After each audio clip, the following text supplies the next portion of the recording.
Okay, hi everybody, and welcome to my second video.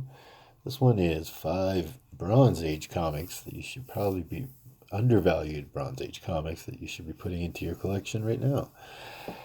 All right, so yeah, lots of room in Bronze Age comics. Some of them are taken up crazy.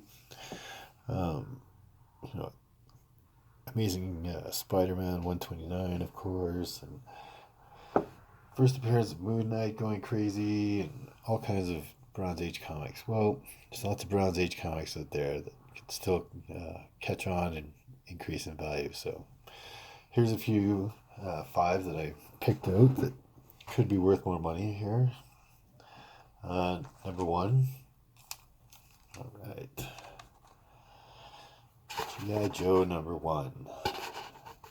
So this comic book was essentially licensed and created to get around advertising laws and be able to advertise G.I. Joe toys better by not advertising toys but advertising a comic. Anyway, really great comic. Written, of course, by Larry Hannah. Herb Temp, he was the illustrator. 1982, you know, really easy to find these in really good condition for 50 $60 still. Make sure you get a first print for sure. um, yeah, I can't see this one not going up in value. uh, More of these toy franchises are catching on. um, Another comic I would suggest investing in would definitely be like DC Comics Presents number 47. First appearance of He-Man, again another toy line. But yeah, G.I. Joe, this one, any guy that was, my age, early 40s, played with G.I. Joes, loved the little 3 3/4 inch figures, wish we had them all back, loved all the vehicles, all that stuff. And, this comic came out right alongside it. So I know when I was a kid collecting comics, this one stood out for me. I always got G.I. Joe, and really well written by Larry Hannah for sure. Love the detail and all of the dialogue that goes on with G.I. Joe.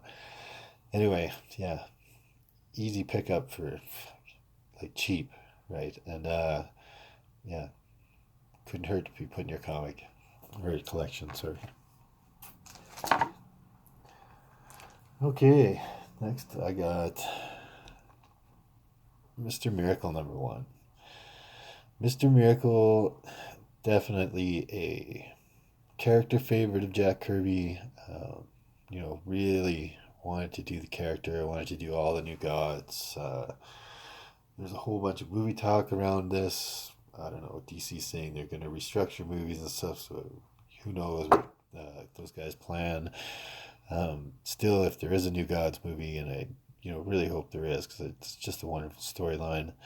Um, Scott Free, aka Mr. Miracle, this is his first appearance. Um, Got to be part of it in some way, right? Anyway, Mr. Miracle number one, easy find for $50. Really nice copy. Maybe I'd be pushing $100 to buy this. Doubtful I'd put that much money into it. Yeah, Mr. Miracle number one is definitely a good pick.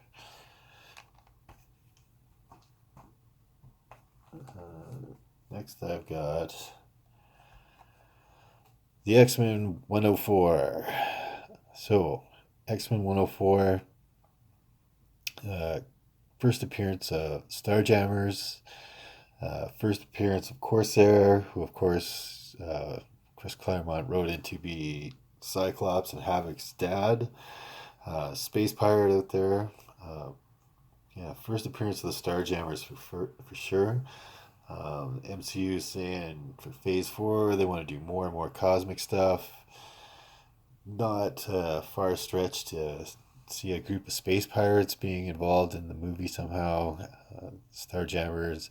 Now that Disney has got the rights back to X-Men ish, very possible that at least in the near coming MCU, Phase 4, possibly a Starjammers appearance.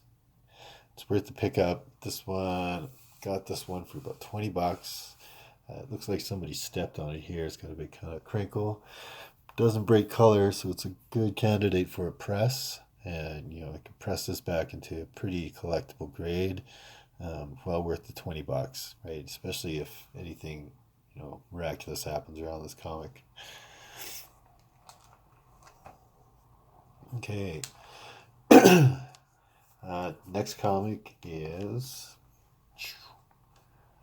Swamp Thing #1.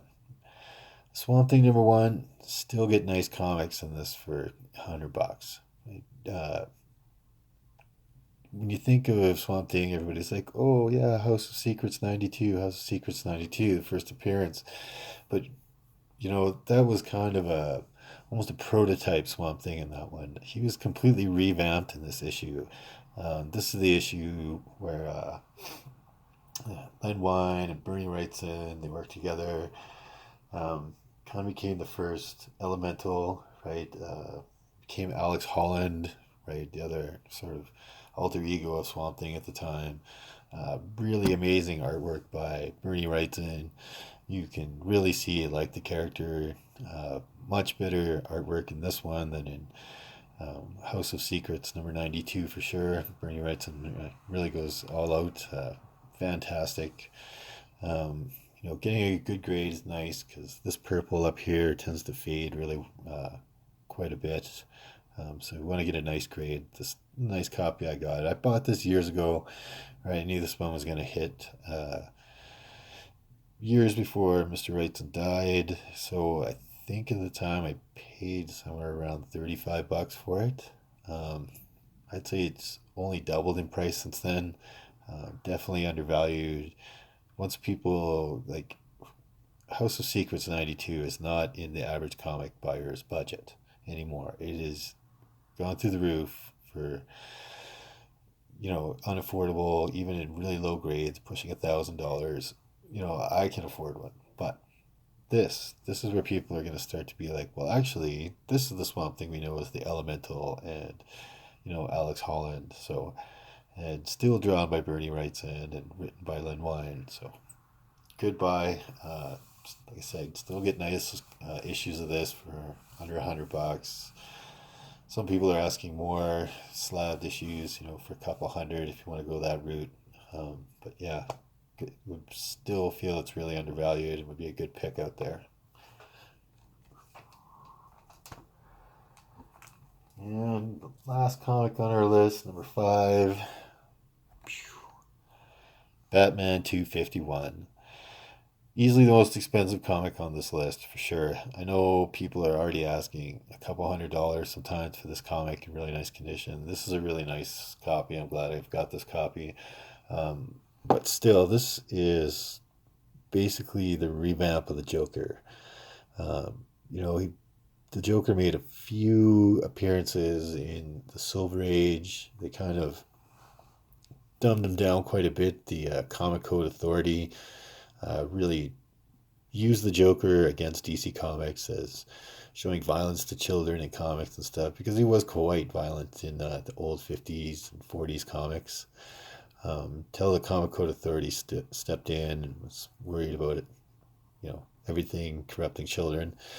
So anyway, right around this time, they really revamped him, came back out swinging, murdering. His few appearances in the 60s, he was much more like that Sid Caesar 60s Batman TV show kind of Joker. Nobody is a real big fan, so that's probably why he didn't get a lot of storylines. But after this, and this was more than just like the revamp of the Joker, this kind of reinvigorated Batman's rogues gallery, right? Where all of a sudden we get Two-Face and all those kind of characters coming out of the woodwork. And with the Joker movie coming up, nobody's going to go back to the 40s and get his first appearance because, again, we're real people. We work jobs. We can't afford tens of thousands of dollars for comics for first appearances. But, you can't afford hundreds, and I can't see this one ever going back. The more and more people know about it and realize it, it's going to catch on. Like this is the Joker that's going to be in the new movie. He's not the '60s Joker. He's this guy, right? Back to the killer. Back to being Batman's greatest nemesis. Yeah. So this comic seriously undervalued, even at a couple $100. You know, picking up an issue or putting it into your collection and watching the value go up in the next few years for sure. Or even if you just want to flip it, hold on to it just bump up the price right close to the movie. But yeah, this comic should be getting much much more money than it does. Well, of course, Neil Adams cover, so super classic cover that everybody knows, famous. Got to bump up a few bucks just for that great Neil Adams cover as well. Okay, so that's 5 Bronze Age comics that probably should be buying and putting into your collection. Definitely pointed out some stuff that anybody can afford. G.I. Joe #1, $50. Looking at Mr. Miracle #1, 50, $60. Maybe a super nice copy closer to 100. X-Men 104, again, $50 still for a collectible grade. Swamp Thing #1, even if you were found a good one at $100, it'd be worth your time and money. Batman 251, pretty much any grade is going to go up. I believe that one's a really undervalued comic. And yeah, that's my video for today. And thanks for watching.